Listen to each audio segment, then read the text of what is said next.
13 ఏళ్లుగా కాకినాడ అర్బన్ 8 గ్రామాల ప్రగతి స్తంభించిందని, విలీనంలో ప్రతిబంధకాలు తొలగించాలని విలీన సాధనకు స్థానిక పౌర ప్రతినిధుల సంఘం తీర్మానం చేశారు.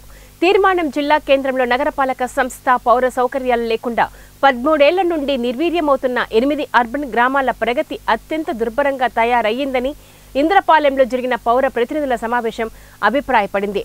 2017లో జరిగిన కార్పొరేషన్ ఎన్నికల సమయంలో గ్రామ రికార్డులు వెనక్కి వెళ్లిన సాంకేతిక అంశాలుగా విలీనం నిలిచినందున టెక్నికల్ ఇబ్బందులు లేకుండా నగర పరిధికి తక్షణం తీసుకురావాల్సిన అత్యవసరాన్ని ప్రభుత్వం గుర్తించి తూర్పు గోదావరి జిల్లాలో గ్రేటర్ రాజమహేంద్రవరాన్ని ఏర్పాటు చేసినట్టుగా కాకినాడ జిల్లాలో 8 గ్రామాల విలీనంతో గ్రేటర్ కాకినాడ ఏర్పాటుకు గవర్నర్ ఆర్డినెన్స్ తీసుకురావాలని కోరారు.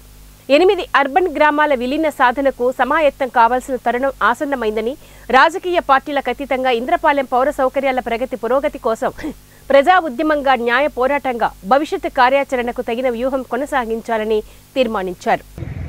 అవే ఎన్నికలు మొన్న 2022లో సెప్టెంబర్లో అయిపోయిన తర్వాత తిరిగి మరలా ఎన్నికలు నిర్వహించడానికి వాళ్ళు ప్రయత్నం చేసేటువంటి కార్యక్రమం చేశారు.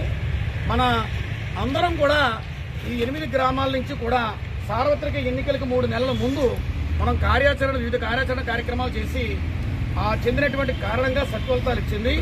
ఎందుకంటే ఈ 2 గ్రామాలు కోర్టులో ఉన్నది కాబట్టి ఈ 48 డివిజన్లు 50 డివిజన్లు చేసి ఎన్నికలు పెడదామని ఆలోచన చేశారు. అది రూల్కు విరుద్ధమైనటువంటి చర్యగా ప్రభుత్వం దృష్టికి